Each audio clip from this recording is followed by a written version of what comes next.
Gen Nation, what is good? ScytheX here with the GGEN Multiversal Podcast, episode 5. Johnny 5 is alive. We are at episode 5. We made it. We got many more to go, but I appreciate everybody who's been listening, been watching live on Twitch, watching the playbacks on YouTube, and the podcast channel, which I'll get into in a second. But real quick, shout out to my boy No Illusions for providing us with the background music you hear right now. The dude makes incredible beats. I play with him on GTA role-playing server, No Pixel, and he's become a homie for sure. And all his music is on Spotify, is on SoundCloud. It is Twitch safe if you're a streamer, and yeah, it is DMCA free. So shout out to No Illusions, appreciate you, and let's get into it. We do have merch available, as you can see, so the link will be in the description. If you want to grab the new merch, feel free to do so. The new merch being Zuplex. Zuplex has a logo. It's on a shirt. It looks fantastic. Yeah,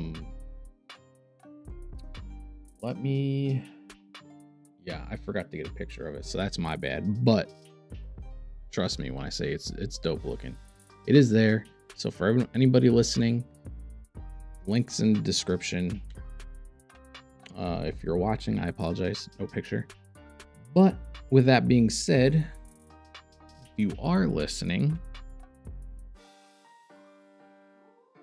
we appreciate you. We have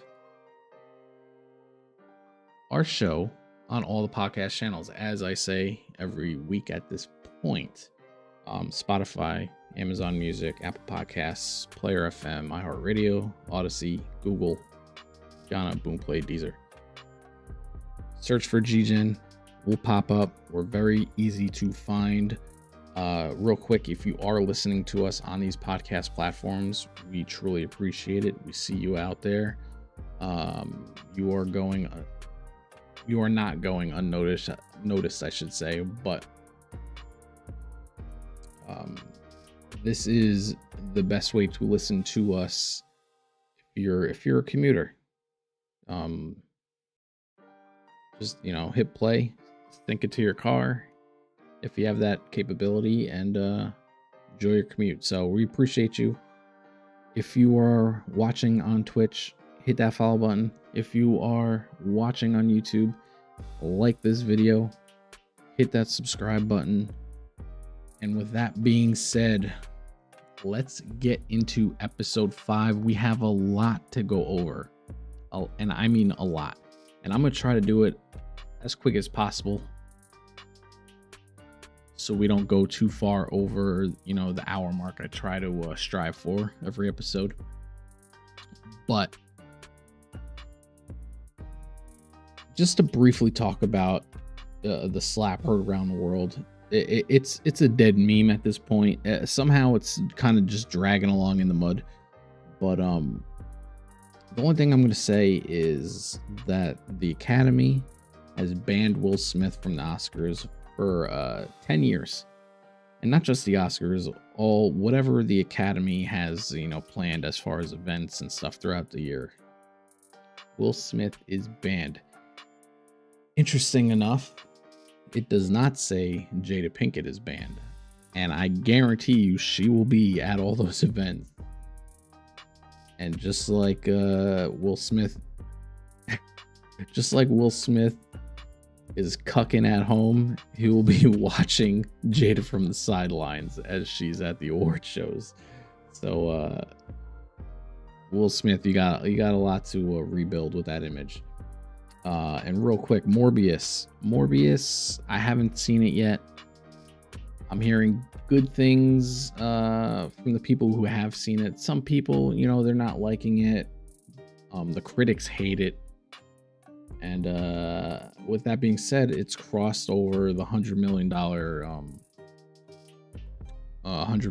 mark with tickets sold. So it's doing numbers as a Marvel movie would, or, you know, I hate calling Sony movies Marvel movies, but, you know, here we are. It's doing numbers, and I'm still, you know, trying to see it. I'm hoping I could see it possibly this week, if not next week. I think it needs a theater experience. I would say so. People hate on the CGI. I thought it looked okay to me in the trailers, but we'll see what happens. But with that being said, let's get into the meat and potatoes. And number one on the chopping block, Ezra Miller. This dude can't get out of his own way right now. He is all over the place. He's getting the cops called on him like every other day, it seems. He was arrested. WB apparently had an emergency meeting about his future with you know, the projects. I believe Flashpoint has wrapped filming. I'm not 100% sure on that, but I feel like it wrapped, and it could be the last movie that Ezra Miller is in as the Flash. And for me personally, I'm perfectly okay with that. I would love for them to do some reshoots and reshoot a new Flash at the end of the movie. So when Flashpoint resets everything as it should reset the DCU, wipe all the crap from earlier.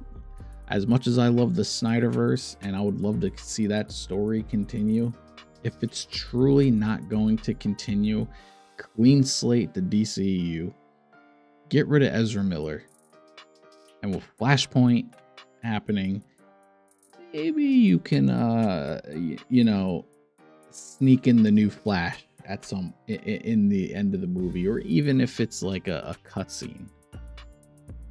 That would be ballsy, and that would be fire from WB/Discovery. But yeah, I hate Ezra Miller as a Flash. I can't. He had cool moments in Justice League Snyder Cut, but his character as, you know, Barry Allen, his suit is god awful.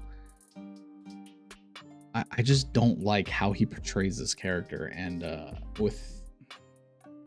hate to say, you know, the dude's having troubles, but it could be somewhat of a blessing as far as the Flash character is concerned, as we might get a new one soon, and not soon enough, in my opinion. So yeah, Ezra Miller is on the chopping block, and we'll see where this goes. Moon Knight episode 2 dropped Wednesday. Now, if you heard me on the theater room,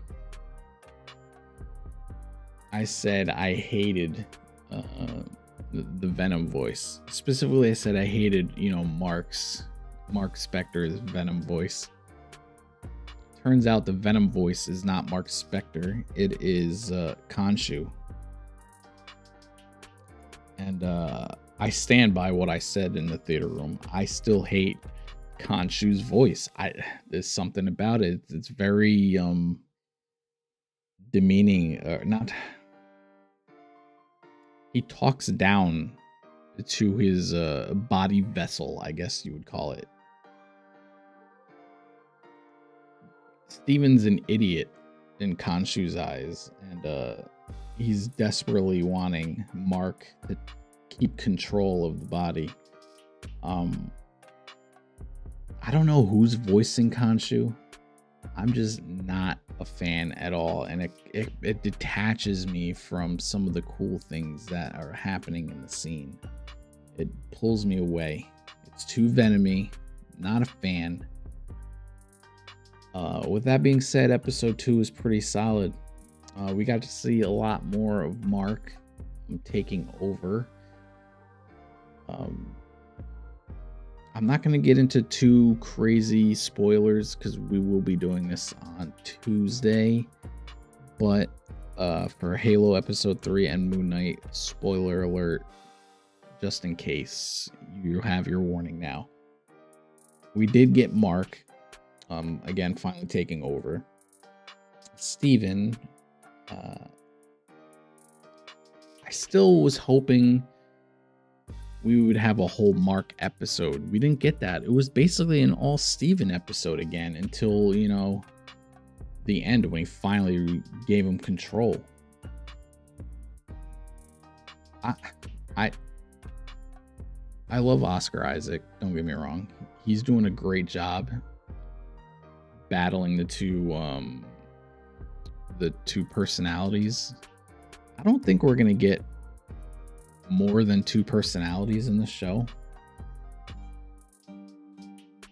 I think we're just sticking with Steven and Mark. We did get, when Steven finally suits up as Steven, he's Mr. Knight, I believe it was. He was wearing the white suit. He was looking sharp. The suit was pretty badass.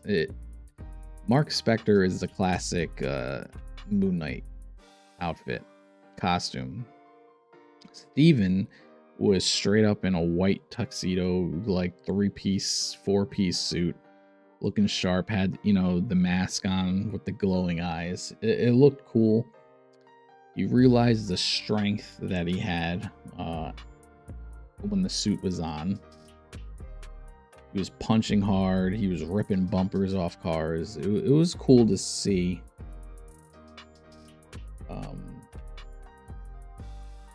But everything up until that point, like him, it's hard because like I like the scene. Here's where I'm struggling. We only have 6 episodes. I like, as much as Steven's an interesting character, we don't have enough time, I don't think, in my opinion. Like, we don't have enough time to dick around with Steven the whole time. Give us Mark, give us the action. Give us the villain. Show us what's at stake here. I still don't know, like, what's at stake. Yeah, I mean, Ethan Hawke's, you know, villain character wants to scarab. They, you know, they want to bring the Egyptian god back to life or whatever. But we don't know, like, how bad that will be. We don't really know. And the end of the episode, Mark ends up in Egypt. It was just another, you know, another quick blackout, and boom, he's in Egypt. We need to stop seeing these blackouts, man. Just cut to Mark. Let us see everything. Let's get the action that we want to see. He's supposed to be brutal.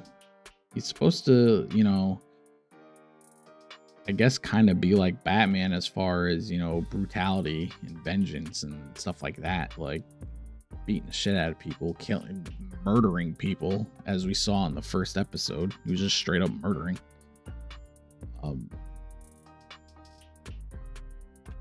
I saw somebody posted an Easter egg of Steven's book collection in his flat, which was the Wakandan king and god of something. I forget what it was, but it was in reference to Thor. So we had a Black Panther and Thor reference. on his bookshelf. But yeah, Khonshu's Venom voice sucks. It's weird that he's just always lurking. And again, I don't know much about the character, and I guess it's, you know, how it is. Yeah. As solid as episode 2 is, like, I don't know. Sometimes I'm just like not into it. I'm feeling detached from the characters. With only 4 episodes left, this show needs to kick into high gear quickly because we're running out of time. And I don't know. We'll talk more about this on the Theater Room Tuesday, but let's get to it. Give us the action. 4 episodes left. Let's go, Disney. Stop messing around. Halo episode 3.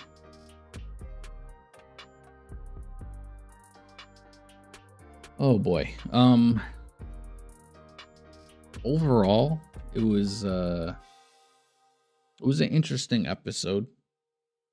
I thought it was a little bit better than episode 2.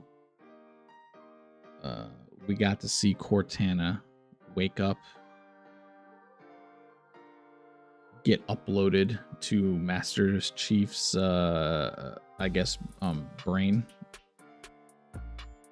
And Cortana is just constantly watching, constantly analyzing, constantly there as Master Chief, you know, learned. No matter what he does, Cortana can just tap in and help out or say her piece or whatever. What Master Chief doesn't know is Dr. Halsey, I believe her name is still in full control of Cortana. She didn't give Cortana the full ability to take over Master Chief's, you know, brain, body, whatever. She put the restrictions, and so I guess so Master Chief doesn't go haywire. Cortana doesn't go haywire. This is still, like, in a sense, a test phase. So it was smart to do, but you can see Cortana, like,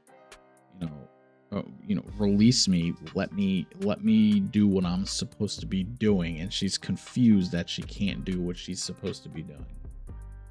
And when she tries to help Master Chief is like, you know, I'll do this shit myself, stop bothering me. And then eventually he gives in and, you know, asks for the help. We finally learn more about his memories. He, you know, finally figures out that they're his memories, and he wants to feel, I guess, the emotions of his memories and feel emotions in general, because I guess they have, you know, they had this little device that was implanted that kind of kills off all your emotions, so you're deadlock on the mission. Nothing detracts you or distracts you from the mission. Emotions are not getting in the way. You're just head on mission. And Cortana, he wants to get it out. Cortana helps him get it out. Here's the problem. As interesting as, you know, Cortana is, and Master Chief trying to you know, feel emotions and be more human, less, you know, brainwashed soldier. What's not interesting is seeing Master Chief's ass. Why Halo? Why Microsoft? Why did we have to see Master Chief's ass in that scene? You could have easily just left it waist high, knife to back, scooped it out. Did we really have to see all that? and then the other Spartan creeping in the corner staring at him naked as he's, you know, ripping this thing out of his back. It was just so strange.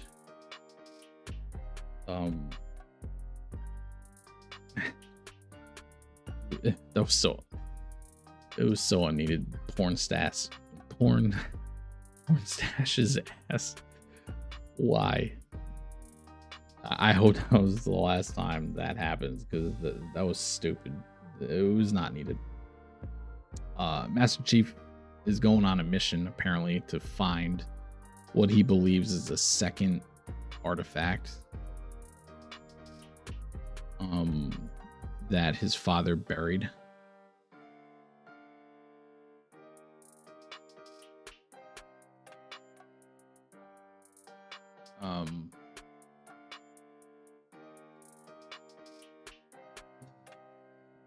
This thing.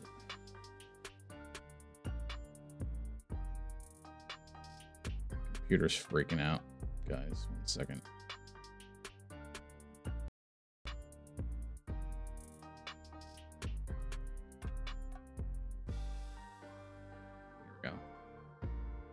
Here we go. I think we're good. All right. Yeah, so apologies. Master Chief is on a mission to go find a second artifact that he believes his dad buried. His parents were killed by a plague that was they were in some, you know, UNSC bubble, you know, agricultural bubble or whatever, habitat bubble. And it's this is another show where it needs to speed up. We're not seeing enough action from Master Chief. We're not seeing any action outside, you know, the first 20 minutes of episode 1. I'm hoping now that he's, you know, on mission, he's you know, finally about to do something about it and show us something. But what I don't care about is the Quan, if that's her name, Quan Ha or something like that. The more I see her, the less I care about her story. I wish she would just, you know, cool, Master Chief saved me in the beginning. You know, Master Chief saved us, or saved me, because everyone else got murdered. She disappears, she gets away, she escapes. And then in the final episode, the final 2 episodes, she reemerges as like a secret ally of Master Chief, you know. Master Chief's in trouble. She comes out with a new rebel army built up by her and assists Master Chief, you know, in a crazy final battle or something. Like, if it was written like that and we got snippets of her building her rebel army, or, you know, an idea of her building her rebel army, like UNNC, you know, watching Madrigal, like, hey, the rebels, you know, they're rebuilding and this and that, and you had like hints of it. It would have been a cooler, her character would have had a cooler story, in my opinion. But the more we see her, the less we see Master Chief, and it's annoying. We just don't need it. And I'm sure the boys are gonna rip into this episode, especially now that we saw Master Chief's, you know, ass for some effing reason. But Tuesday, I'm curious what they're gonna say. So the theater room Tuesday, tune in for that, because it should be interesting. And yeah, that's kind of all I'm about to say. That's all I'm going to say about Halo. I might dive in more on Tuesday, but I'm going to let the boys speak on this one and really get into it, because I'm sure they have a lot to say. But moving on, Sonic. Jim Carrey, I guess, announced his retirement. It's not really official. I mean, he's saying, I guess he's done with acting, but he also said if Christopher Nolan directs Ace Ventura, he'll come back. So if he's saying he'll come back for an Ace Ventura movie by Christopher Nolan, I guess he's not retired, but apparently at this point he's retired. I don't know. I'm confused by it. But if he is indeed done, at least for now, the Sonic producers said they will not recast Robotnik. So if they don't recast Robotnik, then they're gonna have to come up with some other story to have, you know, some new villain for Sonic to battle if they want to continue this franchise. And quite frankly, they should, although without Robotnik, I don't know how you continue a Sonic franchise. So they're kind of stuck. They're kind of stuck right now. Sonic 2 could be the last Sonic movie, which would be a shame because the first one was fantastic. It was one of the best video game adaptations to a movie we've had. Sonic 2 just broke the domestic sales record for any video game movie ever put out. They've crossed over 71 million plus in sales. Sonic 2 is crushing it. The trailers were dope. I'm super excited to see this movie. Jim Carrey as Robotnik in the first one I thought was great, and in the second one he's in his floating, you know, ball, his typical Robotnik, you know, hovercraft or whatever you want to call it. It's just a fun movie, and they really capture the heart of the Sonic franchise. And I'd be sad to see this kind of just end abruptly because Jim Carrey says he's done. But if he is done, the dude's had a hell of a career. But again, it's not really official because he might do a Sonic 3. He might do an Ace Ventura if Christopher Nolan attaches himself to that, if that's even a possibility. So we'll see. We'll see how that goes. But Sonic 2 so far is crushing it, and I can't wait to see it. Now, for all my Young Justice fans out there, if you've watched the cartoon Young Justice,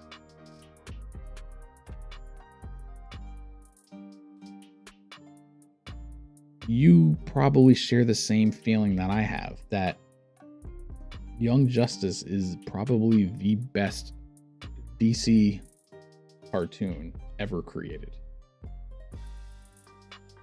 Sure, you know, Justice League is cool. You know, the Batman standalone cartoons in the 90s and stuff like that is cool, but nothing, in my opinion, will ever come close to Justice League. It's written well. The characters are all the sidekicks. You also get the full characters of the Justice League. It's just so well made. And it's just interesting to see all the sidekicks come together as a group to take on missions and stuff like that. And with that being said, Aqualad, who was, you know, Aquaman's sidekick before joining the Young Justice group as he's kind of the leader, I would say, the most polished in terms of fighting and you know, tactics and stuff like that for missions. And apparently he's getting a live action HBO Max series. That would be pretty damn cool to see. That could be the start, hopefully, to a Young Justice live action series. If we can start rattling off, you know, HBO Max TV shows of all the characters. Like we can have, you know, a Kid Flash show, an Arsenal, Superboy,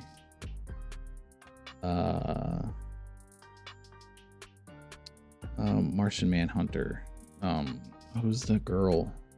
Martian Manhunter's, god damn it, starts with an M.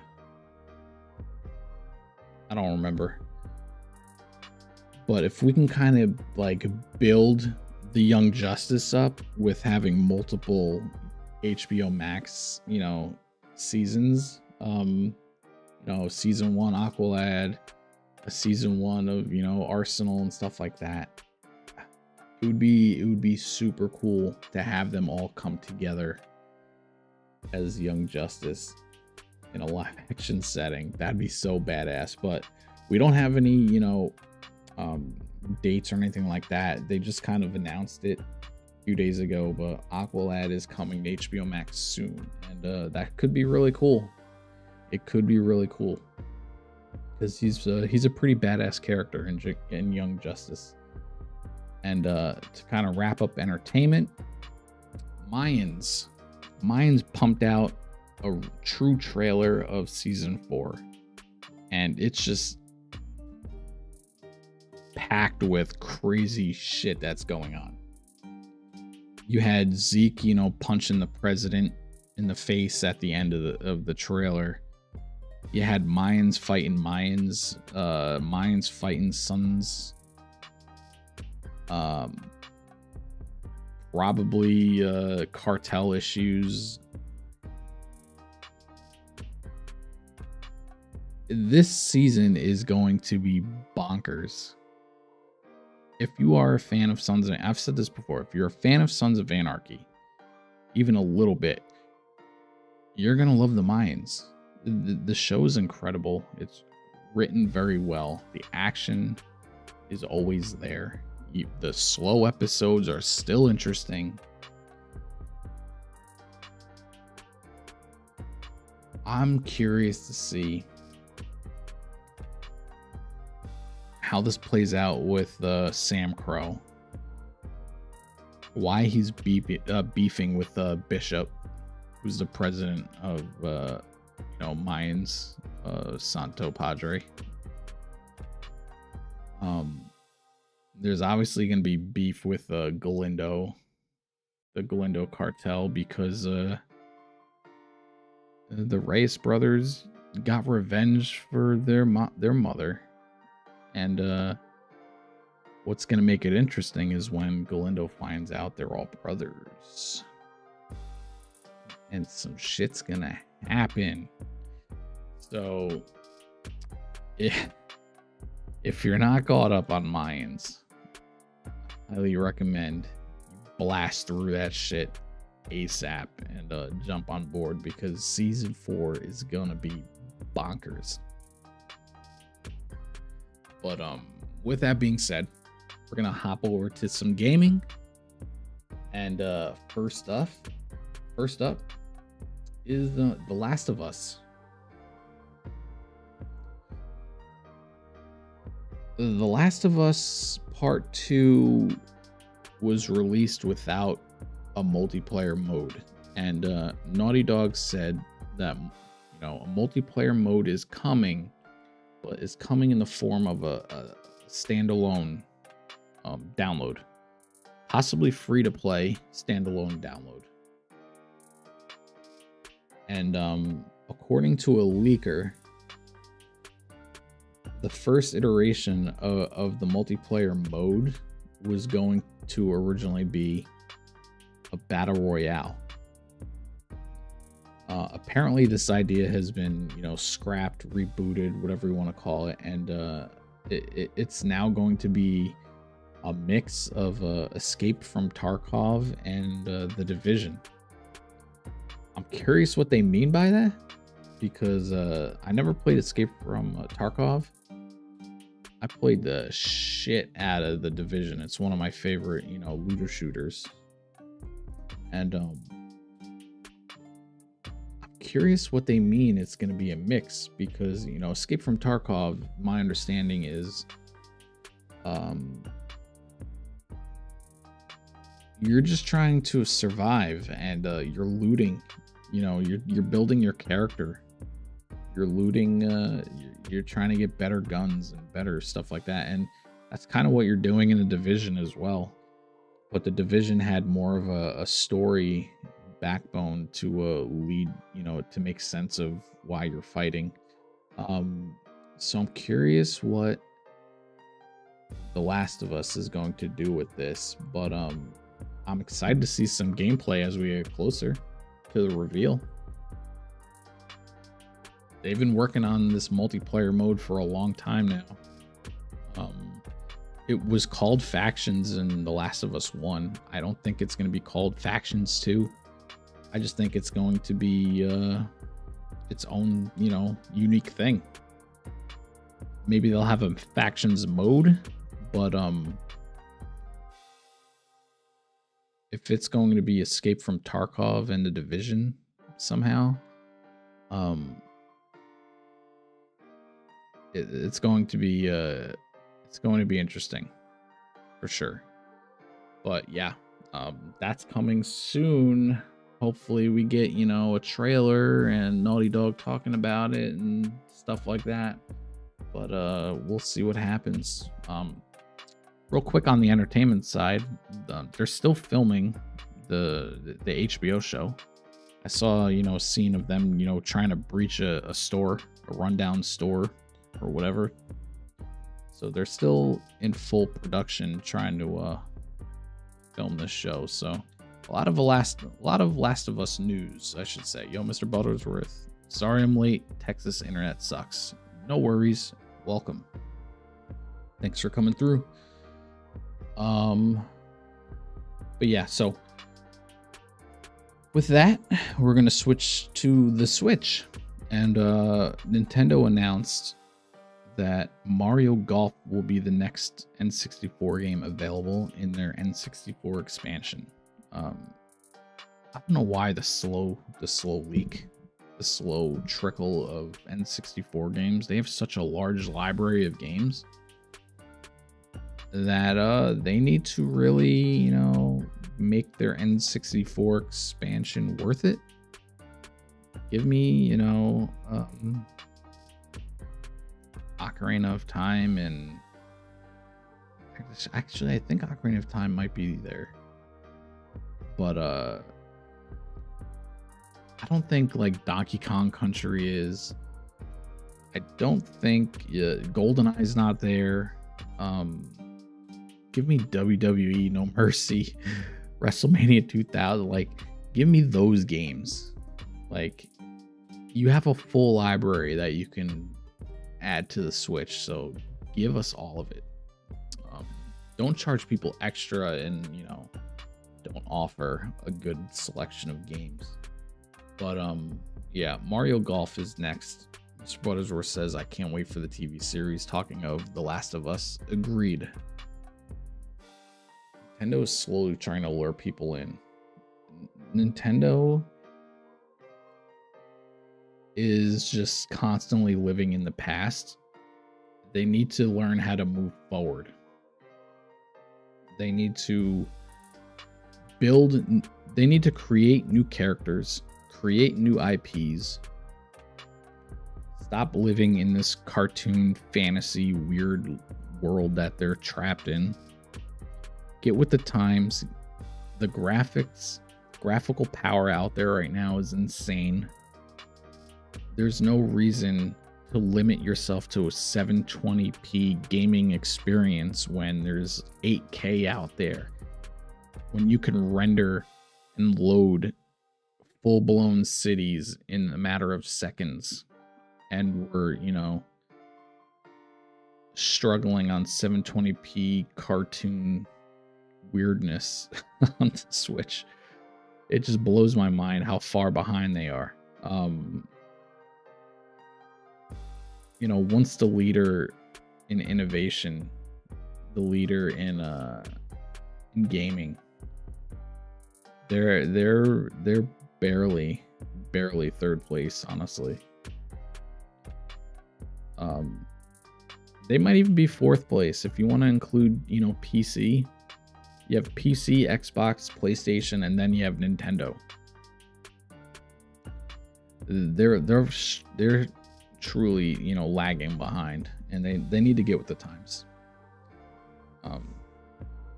Mr. Brothers says I will give them Smash Brothers, all the characters they added to it. Yeah, but I mean, again, it's them relying on their bread and butter, which is, you know, Kirby,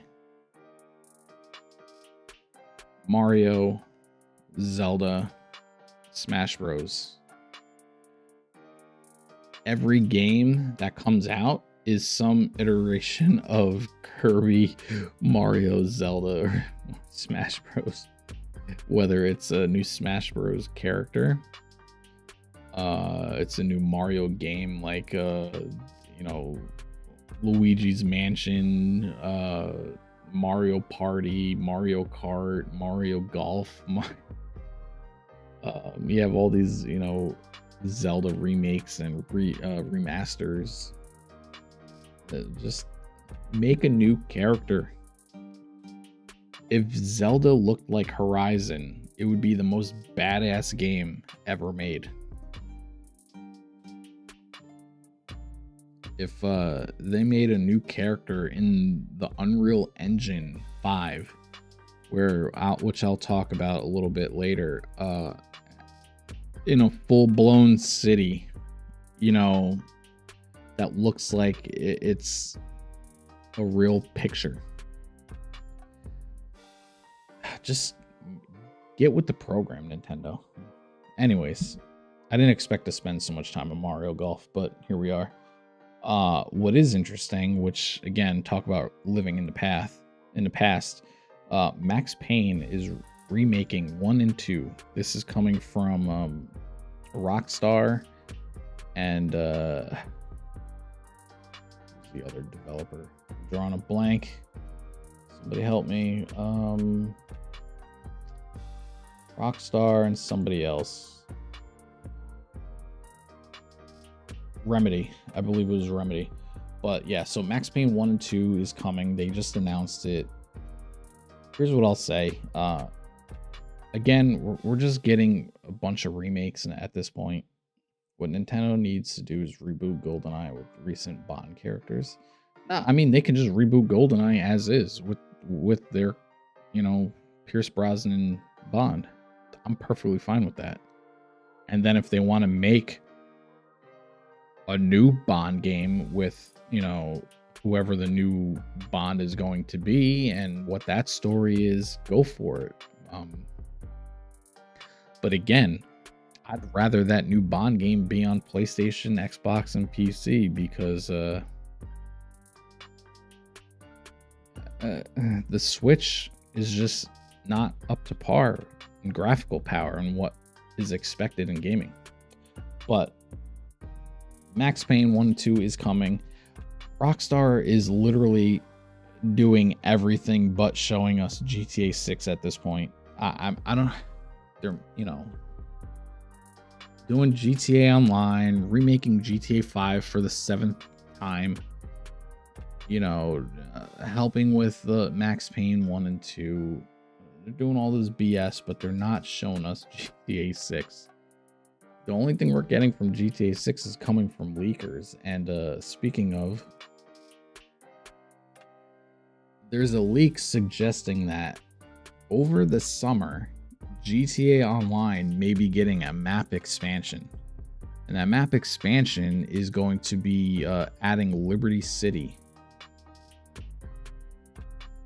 to the existing map, which would be awesome. It would be awesome for the modders out there who have, you know, roleplay servers, because like I said before, I'm part of the No Pixel roleplay server. So if we can somehow be able to add Liberty City to the Los Santos map and make it work, it would be awesome all around. But I'm extremely excited for Liberty City if this is true to join the map, because this would just be a building block to what we would expect in GTA 6. I don't want GTA 6 to just be Vice City. I don't want it to be just Liberty City. We've had enough of Los Santos, but we don't need to get rid of it. We have the SSD speed on the new consoles, and of course on the gaming PCs. We have the capability to load cities in seconds, as I said before. So there's no reason we can't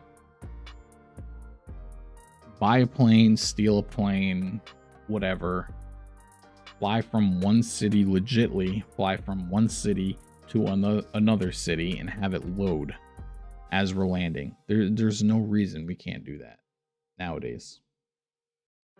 And if we can get a multi-city map on GTA 6, it would be incredible. And according to this leak, that is kind of where we're going with GTA 6. We're not just going to get Vice City. Vice City is pretty much 99% confirmed at this point. But we might also have, you know, if Liberty City is being added to the map, we might be getting Liberty City. We might be getting, you know, Los Santos part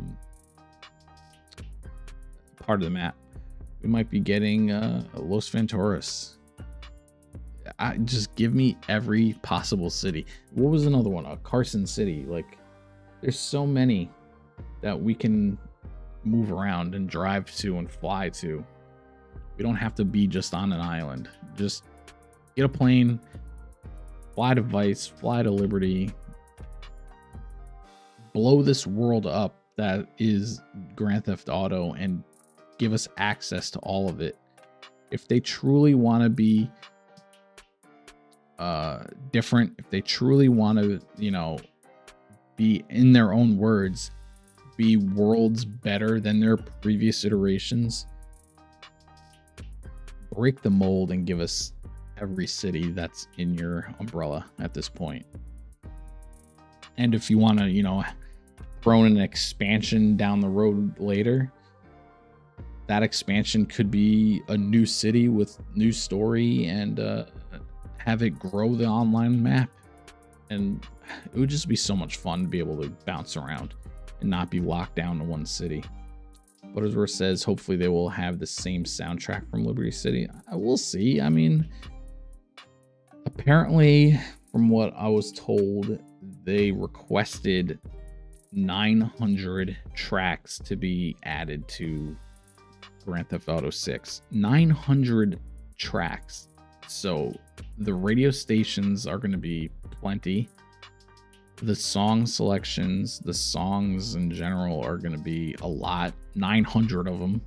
So there's going to be plenty of music to go around in the new game. So we'll see. I just desperately want to see what the hell GTA 6 is going to be officially, what we're actually doing, what time period we're in. Is it just Vice City? Are we getting all cities or a couple cities? Like, Rockstar needs to really start telling us when it's realistic to look for their game, when it's realistic to expect some information on their game. And hopefully we get that soon, because if this leak is correct and, you know, we're getting a map expansion this summer, then maybe we're really inching closer to that full reveal of GTA 6, which would be dope. But as I mentioned before, Unreal Engine 5, Epic Games launched Unreal Engine 5. It is available to everyone now. The games in the future that are coming, as far as we know, we have Gears of War, who showed, you know, Coalition showed some Gears of War footage, and it's not what's going to be in the game, but they showed what Gears of War would look like in the Unreal Engine. And clearly they're probably building Gears of War 6 to be in the Unreal Engine 5. And it looks insane, let me tell you. Tomb Raider is gonna be in the Unreal Engine 5. If you saw the Matrix showcase on the Unreal Engine 5, I did it. Spartacris did it. If you did it yourself, you understand that, like, the city that you were able to drive around in and run around in, it was like picture perfect. It was, am I really looking at this car, or is this a digital copy? Am I really walking in the street? Are these buildings real? Like, it was incredible. The lighting, the shading, the reflections, like everything in the city was just like, holy shit. So if we're gonna get a Tomb Raider game built off that, we're gonna get Gears of War 6 built off that. Apparently the new Witcher game that's coming is gonna be built off that. We're gonna have some crazy ass games looking fire. So stay tuned for that, because when those trailers drop, they're probably going to be jaw-dropping. Honestly, those are going to be some badass trailers. You're just going to be like, is this a movie trailer or a game trailer at this point? Because it looks insane. It honestly looks insane. And you know who's not going to be using Unreal Engine 5? Nintendo, probably. They're still stuck on Unreal Engine 2 because they're still making games for the early 2000s, apparently. Nintendo shade, come at me, bruh. Don't at me. But yeah, Unreal Engine 5 is a game changer. Games are gonna look insane, and I can't wait to see where we're going. And we woke up this morning to a surprise.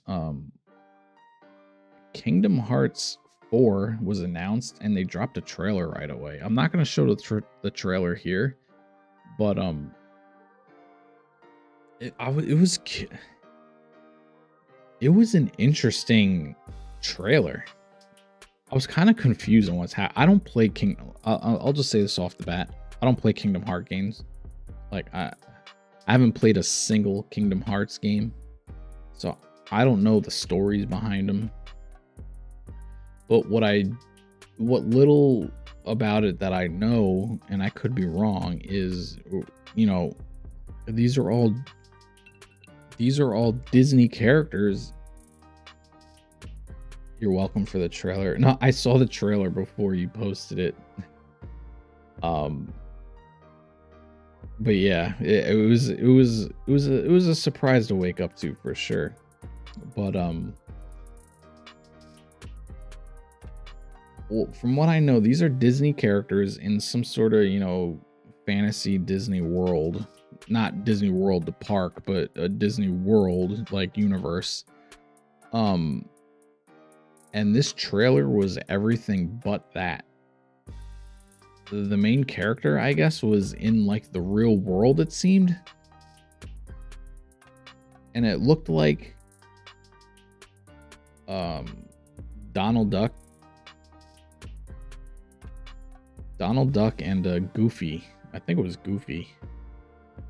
They were trying to find their way to the real world to try to pull him back. And somebody was like, well, you know, where are you guys going? There's no return if you go there, or whatever. So I'm curious, like, if Kingdom Hearts 4 is going to strictly be in like a realistic city, a real world scenario, you know, story and stuff kind of coming through in the real world type of story, it could be interesting. If you have time, I'll explain it to you. yeah, I mean, do you want to jump on?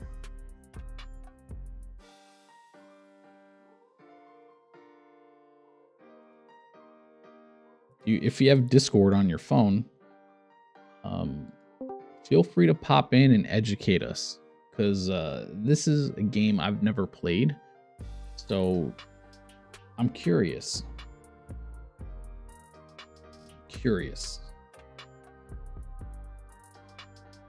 Hop into the Discord. It's in the lobby chat, and throw some knowledge this way. Not right now, I just woke up. All right. Well then, you know what? Explain it in the comments when this video hits YouTube. But yeah, so I was interested in seeing that it was kind of more real world, real city type of game rather than, you know, Fantasyland. But again, I don't know the backstory to it. I don't know the reasoning behind it. I don't know how Kingdom Hearts 3 ended, so maybe this is some, you know, continuation of that. But it was a surprising thing to see when you woke up. You would think they would wait to, you know, release a trailer, but you know,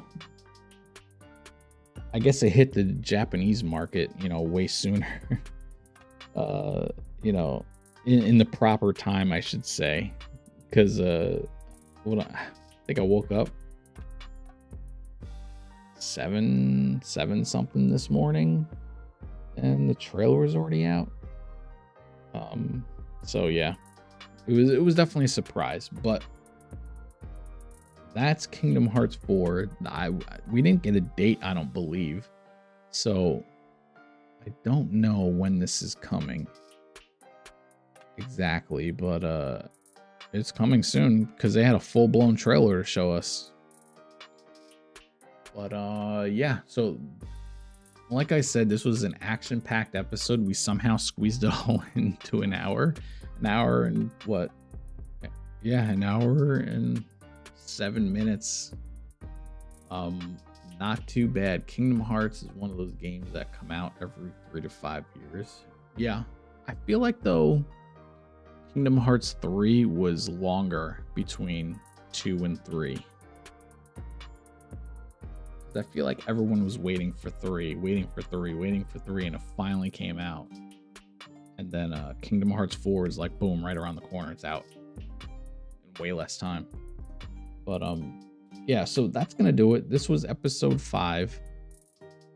If you are watching us on Twitch, hit that follow button. If you're watching on YouTube, hit that like button, hit that subscribe button, leave a comment, educate me on Kingdom Hearts.